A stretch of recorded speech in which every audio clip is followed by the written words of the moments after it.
What's good, Panther Nation? Episode 7, we're talking about technique. Of course, this is it's a little deeper than you think. Life in itself is one big technique now, isn't it?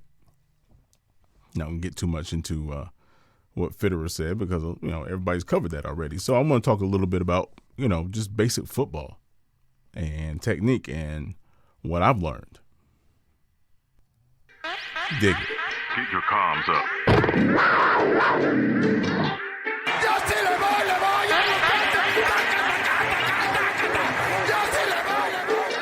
Keep your comms up.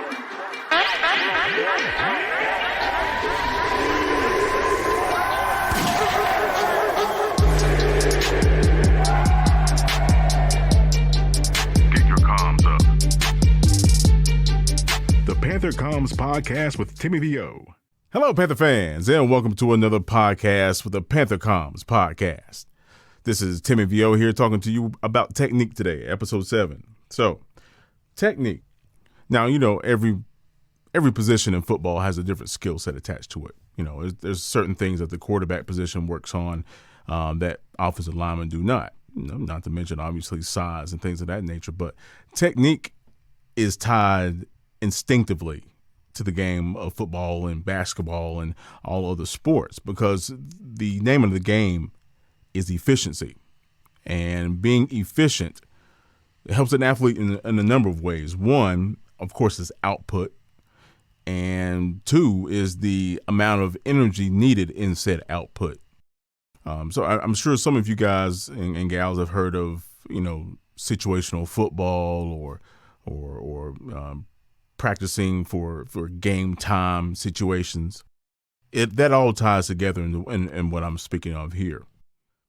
Now, I was a running back and worked as a wide receiver, or played as a wide receiver in high school. But I was a running back in DB in college. So, the skill sets kind of overlap a little bit. Obviously, you need to worry about change of direction, hand-eye coordination, obviously stamina, core strength, explosion, all of these things. But that's not necessarily technique, right?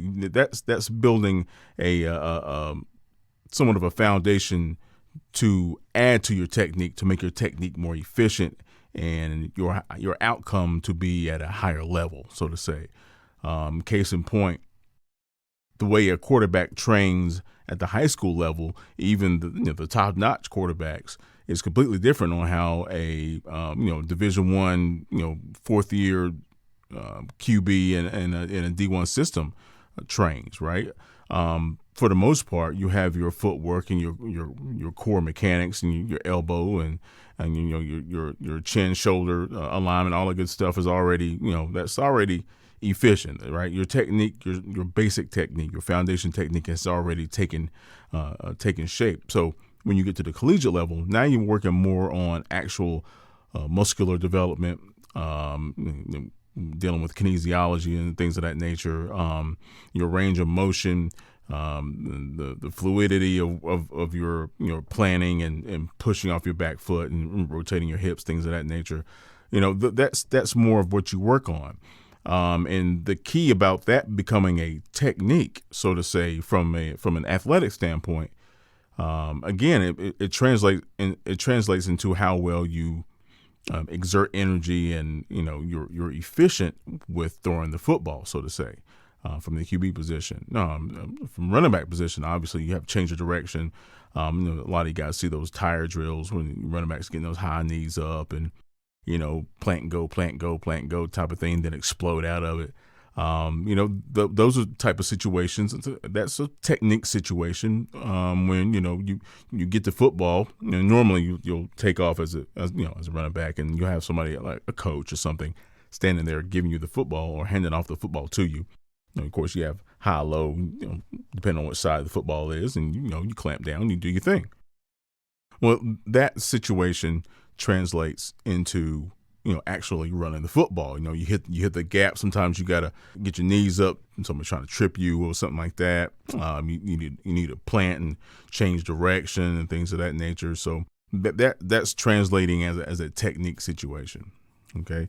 The importance of this, and if you're a younger individual, and if you're a parent that has kids, the thing about technique at the collegiate level, and basically which translates into the pro level, and pro level is a whole nother that's a whole nother game, because you're an adult and you have to take care of your body and yourself on your own will, right? I mean, you're there to do a job, but technically at the end of the day, folks, no pun intended, nobody's forcing you to do your job. And a lot of us see, as fans, we see players that fall off. Okay.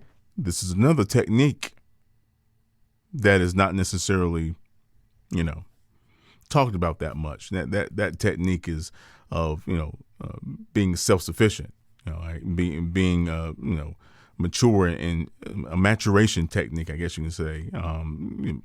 That drive, the drive to play must also align with your drive to be a professional, especially at the NFL level. So, but what I was going to say to you, parents and things of that nature, if you can, focus on the core. And when I say your core, I'm talking about what's known as your frontal, abdominal, right? Your obliques and the back area, your lower back area. Focus on that, because each and every position that deals with any type of sport relies on a strong core dynamic. Okay. And a lot of kids get into the college ranks, and they're freak athletes and things of that nature. But there's some kids that get to that next level, and D1, whatever, and they have a hard time adapting to what's asked of them physically, and a lot of that has to do with their core strength and also hydration. I'm just going to be honest with you about that. A lot of people, and I might get in trouble for this, I really don't care.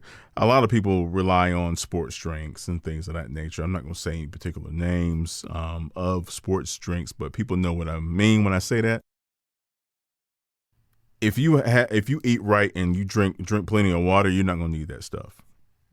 And I think too many players are getting reliant upon that at an early age, and it translates on into the college ranks. So, I mean, that's another technique. Again, being self-sufficient, self-awareness, doing the right things. That's also a technique.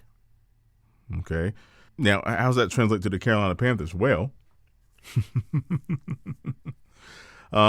it's obvious that some players take care of themselves more than others, i.e. Christian McCaffrey, i.e., was Cam Newton. And of course, he changed his entire diet around stuff like that. But Christian is a very unique situation, because he came from a professional athlete, Division I collegiate athlete background as far as parents are concerned. His grandparents were like top class sprinters. But what he does very well, even though he gets injured. You say what you want about Christian, he does a very good job of taking care of his body, a very good job, and he's mastered that technique.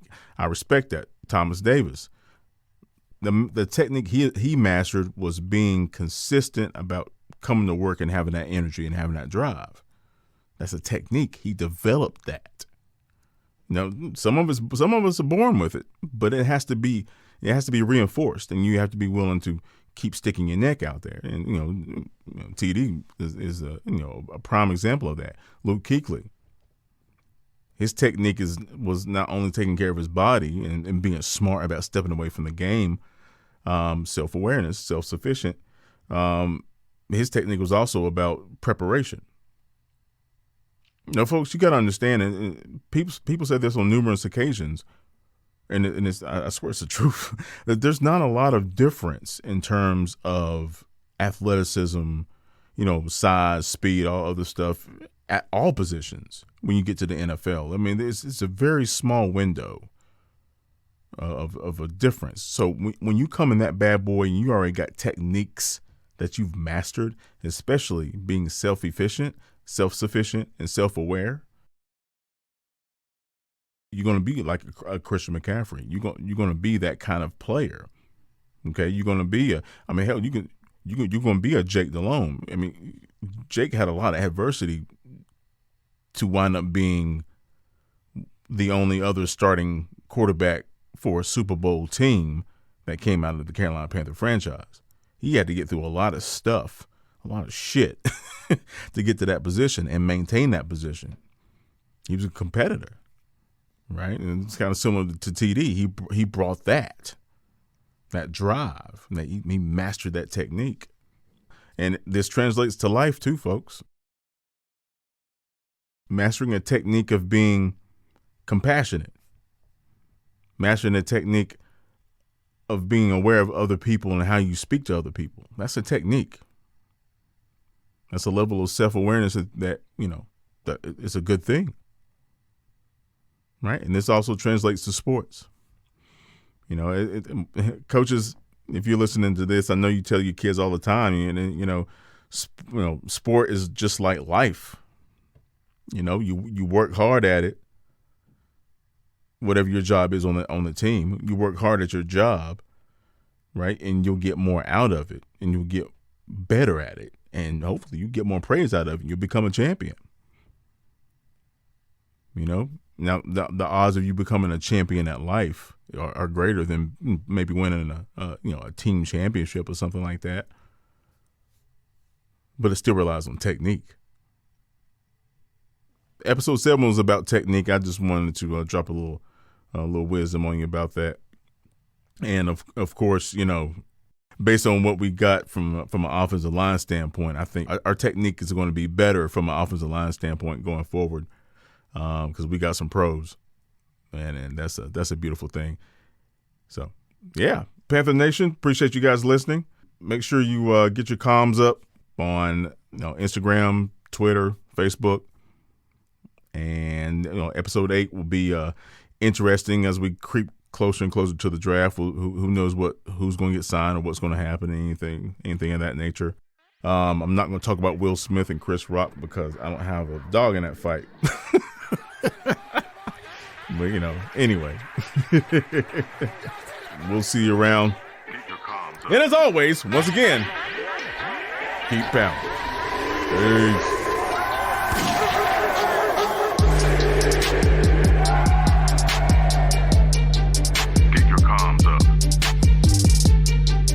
The Panther Comms Podcast with Timmy VO.